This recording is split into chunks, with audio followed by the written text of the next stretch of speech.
जय श्री राम भक्तजनों। प्यारे भक्तों, चलते फिरते मंत्र का जाप किया, फिर जो चमत्कार हुआ आप सोच भी नहीं सकते, वह आपकी सोच से परे है। भक्तों, वास्तव में ही यह बिल्कुल ठीक है। जो चलते फिरते मंत्र जाप करते हैं उनके हर एक के साथ ऐसा नहीं होता है। वो बिरले ही होते हैं जो चलते फिरते मंत्र जाप करते हैं और उनके साथ चमत्कार होते हैं, और होते अवश्य हैं, इसमें कोई संशय नहीं है। भक्तों, एक भक्त अपनी व्यथा बताता है और कहता है कि पहले मैं वाणी से मंत्र जाप करता था, उसके बाद में धीरे धीरे करके वो मंत्र जाप मेरा अपना छूट गया। धार्मिक पुस्तकें पढ़ता रहा, गुनगुनाता रहा, भजन कीर्तन करता रहा, लेकिन उसके बाद में वह मन से मंत्र जाप करने लगा। मन से मंत्र जाप करते करते उसे एक सन्यासी मिल गए, एक महात्मा मिल गए। वो कहने लगे, भाई तुम क्या भजन करते हो भगवान का? उन्होंने बताया कि पहले मैं वाणी से भगवान राम नाम का जप करता था, अब मैं मन ही मन करता हूँ। तो उन्होंने बताया, आप जो है ना प्राणों के द्वारा मंत्र जाप किया करो। तो उन्होंने कहा, महात्मा जी आप मुझे उपदेश करें, आप जैसा कहेंगे मैं वैसा ही करूँगा, मैं भगवान की भक्ति करना चाहता हूँ। तो उन्होंने उनको उपदेश किया कि प्राण जप किया करो, और प्राण जप भी कैसे किया करो? श्वासों के द्वारा। और श्वासों के द्वारा कैसे जोड़ा जाए, श्वासों को मन से जोड़ने का क्या तरीका है? तो उन्होंने बताया कि हमारे जो शास्त्रों में वर्णित है वह है सोहंग मंत्र। ऊपर श्वास गई तो सो बोलो, नीचे गई तो हंग बोलो। तो सोहंग मंत्र जपे नित प्राणी, बिन जिब्या बिन दात, अष्ट पहर में सोवत जागत, कभू न पलक रुकात, निरंजन माला घट में फिरे दिन रात। वह निरंजन माला बताया उस संत ने कि वो सबके अंदर घूम रही है, माला की भी आवश्यकता नहीं है। आप चलते फिरते ऊपर श्वास आए सो बोलो मन से, और नीचे जाए हंग बोलो, तो आपका मन उसके अंदर लय हो जाएगा। और जब लय हो जाएगा फिर देखना क्या चमत्कार होंगे आपके जीवन में। तो वह भक्त ऐसा ही करता रहा और वो रात दिन उसी में लगा रहा। खाना पीना, चलना फिरना, सोना, नौकरी करना, इधर उधर घूमना, जो भी कुछ कार्य करे 24 घंटे बस उसी में लगा रहे। भक्तों, उसके जीवन में इतने चमत्कार होने लग गए कि धीरे धीरे वह इस तरह से होने लगा कि उसको ज़्यादा दुख भी नहीं व्याप्त होता था, ज़्यादा खुशी भी व्याप्त नहीं होती थी। वह अपने में संयमित रहने लगा। वह सोचने लगा, मेरे साथ ऐसा क्यों हो रहा है? तो महात्मा जी से पूछा कि ये मंत्र जप का जो चमत्कार है, क्योंकि आपने विश्वास के साथ किया है। क्योंकि उस मंत्र के लिए फिर महात्मा जी ने ये भी बताया कि इस मंत्र के लिए हमारे वेदों में क्या लिखा हुआ है, जा की महिमा नित भजे, वेद शारदा शेष, और सोहंग शब्द परमात्मा, भेद भ्रम नहीं लेस। बच्चे, इस मंत्र के अंदर से सोहंग शब्द निकलेगा, और उस शब्द को जब आप पहचानोगे तो आपको इतनी शांति मिलेगी, इतना संतोष मिलेगा, बाकी आप उसको किसी को बता नहीं सकते हैं।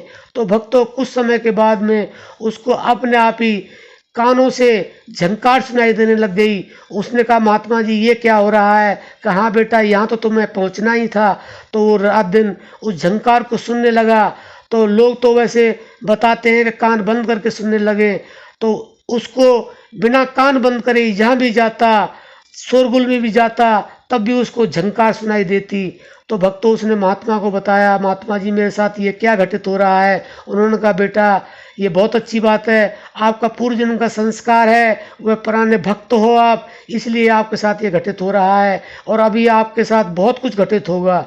तो उन महात्मा जी के कहने के अनुसार वो ऐसे ही करते रहे। तो वो महात्मा जी तो शरीर छोड़ गए, लेकिन अब उसके साथ ऐसे चमत्कार होते हैं कि उसको ना तो दुख व्याप्त होता है, ना खुशी व्याप्त होती है, ना उसे कोई बेचैनी होती है, हमेशा वो शांत रहता है। और उसको ऐसा लगता है कि दुनिया में कुछ नहीं है, सिर्फ यही है। और वो शब्द क्या है? वो शब्द, वो कहता है, वो लिखने में आता ही नहीं है, वो बोलने में आता ही नहीं है। वो मैं प्रयास भी करता हूँ लेकिन मैं उसे लिख नहीं सकता। मैं प्रयास करता हूँ बोलने का, लेकिन मैं उसे बोल नहीं पाता हूँ। लेकिन वो शब्द ही सब कुछ है, उससे बढ़ कर के कुछ नहीं है। और 1 मिनट के अंदर वो समाधिस्थ हो जाता है, बैठे बैठे भी जब वो चाहता है, जब वो समाधिस्थ हो जाता है। और उसके जब से उसके साथ ये घटना घटित हुई है, जब से उसके काम अपने आप बनते हैं, जो वो सोचता है वो अपने आप हो जाता है, जो बोलता है वो अपने आप होने लग जाता है, उसको सामने वाले का भूतकाल वर्तमान भविष्य नजर आने लग जाता है, लेकिन वो किसी को बताता नहीं है, क्योंकि वो अपने आप को छुपाना चाहता है, वो अपने आप को किसी को बताना नहीं चाहता है। कभी कभी उसकी वाणी से निकल जाता है तो कोई पहचान लेता है, लेकिन फिर भी वो बरगला देता है कि नहीं नहीं, ऐसा कुछ नहीं है, मेरे पास कुछ नहीं है, मैं कुछ नहीं हूँ, जैसे आप हो वैसे ही मैं हूँ। तो भक्तों, इतना चमत्कार आपने पहले कभी नहीं सुना होगा कि मंत्र जप से, चलते फिरते मंत्र जप से चमत्कार, यानी कि उसने उस ब्रह्म को पा लिया है, उस शब्द को जान लिया है जिसका वो स्वयं अनुभव करता है, लेकिन बस इतना ही इशारा कर पाता है, इससे ज़्यादा वो इशारा नहीं कर पा सकता।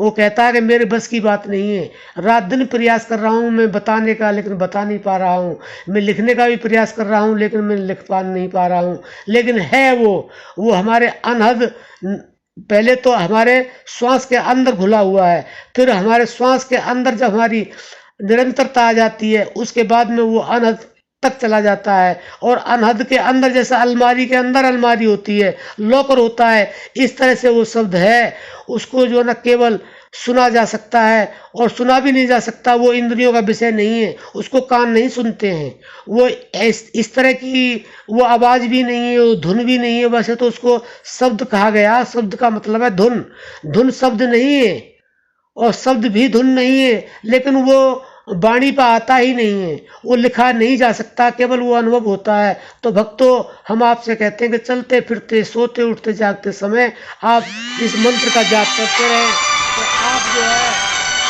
जरूर आप जरूर जो है ना वहाँ तक पहुँच पाएंगे। तो भक्तों, हम आशा करते हैं कि आप चलते फिरते मंत्र जाप करेंगे और आप भी इस तरह के भक्त बनेंगे और आपके जीवन में इस तरह के चमत्कार होते रहेंगे। तो अब हम वाणी को विश्राम देते हैं। जय श्री राम।